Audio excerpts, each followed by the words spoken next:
đừng quản lý chứ năng chụp mà xe thôi nhé mà không đi thọt em thằng quỳ cái thằng người ta ôi ta nó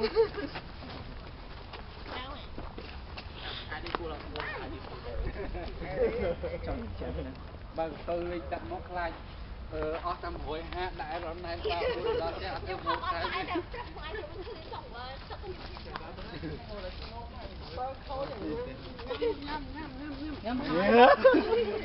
nhâm hai chơi cái lạnh làm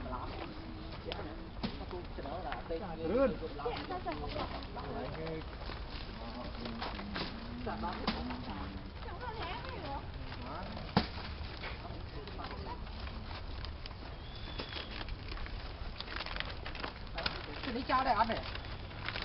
cho thế nó cái tiền cái gì trăm đi cho đây đúng không ô này